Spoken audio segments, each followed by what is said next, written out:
Wall Street laughed at it. They called it Bogle's Folly, a fund so misguided that when it launched, it raised $11 million against a target of $150 million, missing by more than 90%. They're not laughing anymore, because that folly just did the impossible. It beat BlackRock, the most powerful financial empire on Earth, managing more money than the economy of every nation except two, an empire built improbably on a single $100 million mistake, beaten by a company with no headquarters in Manhattan, no private jets, no quarterly earnings calls, not a hedge fund, not a rival bank, not a government regulator, BlackRock versus Vanguard. This is not a battle of money against money. It's a battle of structure against structure, and structure always wins. First, Boston. Larry Fink is a 33-year-old mortgage bond trader. He's brilliant. He's ruthless. He's building something. And then he misprices a single interest rate bet. One miscalculation, $100 million, gone in a single quarter. The loss didn't just destroy a trading desk, it destroyed a reputation. Fink walked into First Boston as a future king of Wall Street. He walked out as a cautionary tale, the kind of story traders whisper about after the market closes. But here's the part most people forget. Fink didn't disappear. He didn't retreat into academia or consulting. He studied the wound. He became obsessed with a single question. How do you build a machine that never makes the same mistake twice? That question became BlackRock. 345 Park Avenue, a small office, 7 partners, 1 obsession. Fink didn't want to build the biggest asset manager in the world. He wanted to build a system that could see risk before it saw you. They called it Aladdin, Asset, Liability, and Debt and Derivative Investment Network. The name sounds like corporate jargon. The technology was anything but. Aladdin didn't just analyze portfolios, it simulated reality. What happens if interest rates spike? What if a pandemic hits? What if a housing market collapses? It ran thousands of scenarios, every day, every night, without sleep. While other firms were gambling, BlackRock was gaming every possible future. They didn't predict, they prepared. And that preparation made them indispensable, not to clients, to governments. When the system needed saving, the system called BlackRock. 2008, Lehman Brothers collapses, the global financial system freezes, and the United States government does something unprecedented. It doesn't call Goldman Sachs, it doesn't call JP Morgan, it calls BlackRock not to invest, not to advise, to manage the toxic assets, to value the unvaluable. The same firm managing billions for clients was now telling the government what those assets were worth.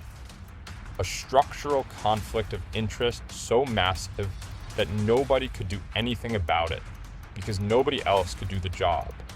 That's not power, that's leverage. And Fink used it.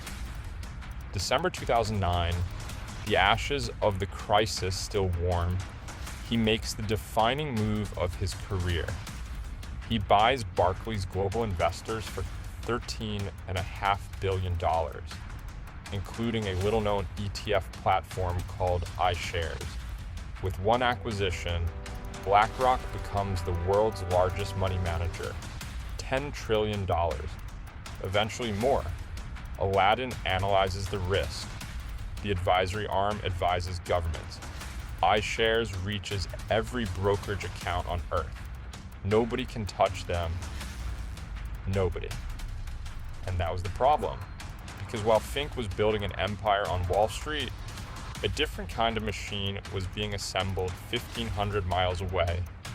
In a suburb of Philadelphia, quietly, patiently, structurally, the empire had everything.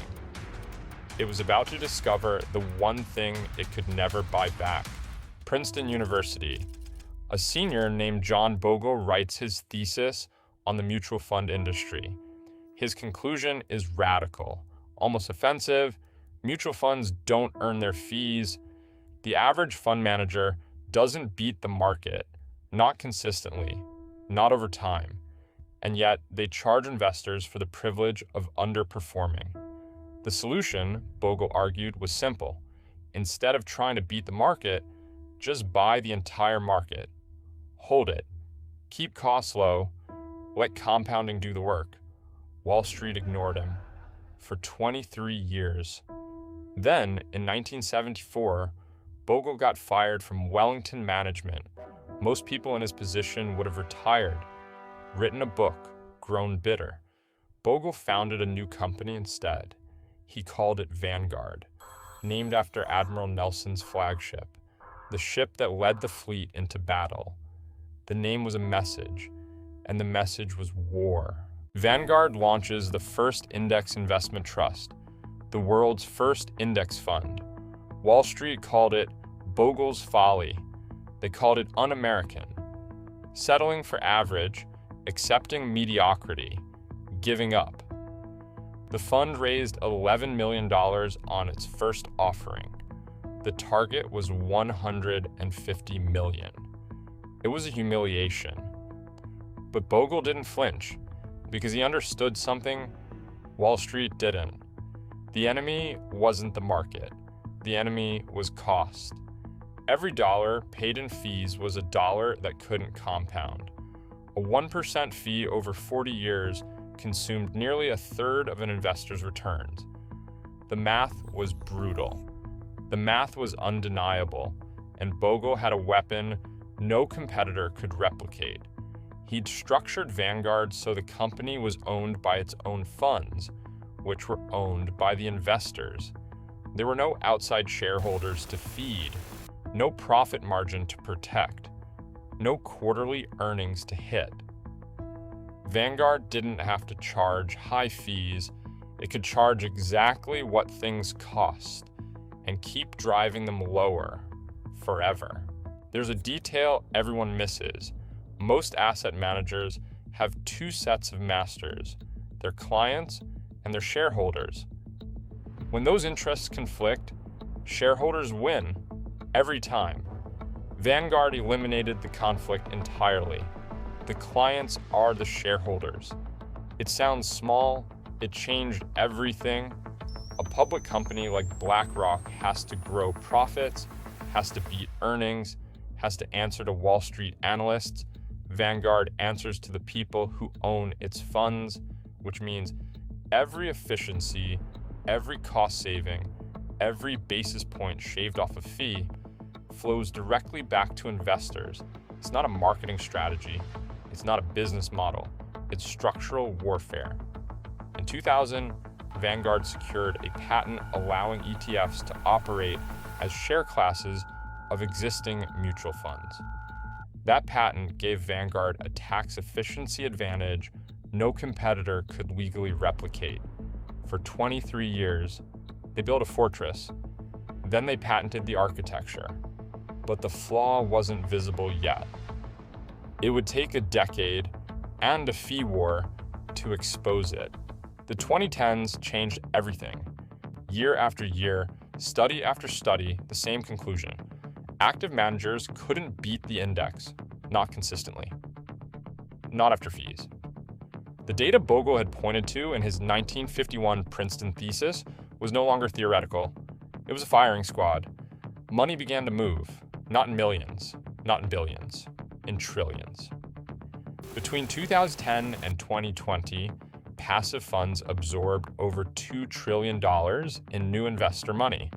Active funds hemorrhaged, and the two firms that captured the vast majority of those flows, BlackRock and Vanguard. By 2017, 81% of every new dollar invested went to one of these two firms, two companies, 8 out of $10. It was a duopoly the world had never seen, but only one of them was built to survive the war to come. The fee war started slowly. Vanguard cut fees, then cut them again, then cut them to nearly zero. For Vanguard, this was easy. Lower costs meant more money for investors. That was the mission. For BlackRock, it was structural agony. Every basis point BlackRock cut from its fees was a basis point cut from its profit margin. Every profit margin cut meant angry shareholders, a falling stock price, pressure from the board. Fink couldn't match Vanguard's cost structure without destroying his own company's valuation. He was trapped, not by strategy, not by execution, not by talent, by corporate structure. BlackRock was a public company competing against a nonprofit weapon, and the weapon was winning. It didn't matter that BlackRock had the better technology. It didn't matter that governments called Fink when the system broke. Investors didn't care about any of that. They cared about fees. And on fees, Vanguard was unbeatable by design. May 2023, Vanguard's ETF patent expires. For 23 years, nobody could legally replicate the structure. Now the door was open. BlackRock, Fidelity, State Street, all of them could finally copy the architecture. This should have been BlackRock's moment, the equalizer, the weapon they'd been waiting for. But here's what nobody predicted. By the time the patent expired, Vanguard had already won. Not on fees, not on patents, not on technology, on the one thing that couldn't be copied, the structure itself. Vanguard is still owned by its funds, still has no outside shareholders, still operates at cost. BlackRock can copy the ETF structure. It cannot copy the ownership model. It cannot eliminate its shareholders. It cannot become what Vanguard is. That was it. That was the kill shot. While Vanguard was winning the structural war, BlackRock was losing a different battle entirely. Larry Fink's annual CEO letters had made him the face of ESG investing. Environmental, social, governance. He urged companies to consider climate risk, to think beyond quarterly earnings, to serve stakeholders, not just shareholders. It was visionary. It was also politically catastrophic. Republican states pulled billions from BlackRock funds. Texas, Florida, West Virginia, they labeled the firm hostile to fossil fuels. Blue states attacked from the other direction, calling the commitments insufficient. Fink became a target from both sides. In 2023, he stopped using the term ESG entirely. Weaponized, he called it. A $4 billion backlash, more symbolic than material. But the damage wasn't financial. The damage was focus. While BlackRock was fighting culture wars, Vanguard was quietly absorbing more market share, never making headlines, never writing CEO letters about climate, never becoming the story. That's not an accident. That's structural discipline. When you have no outside shareholders to impress, you don't need to posture. You just win. The lesson isn't that passive beats active.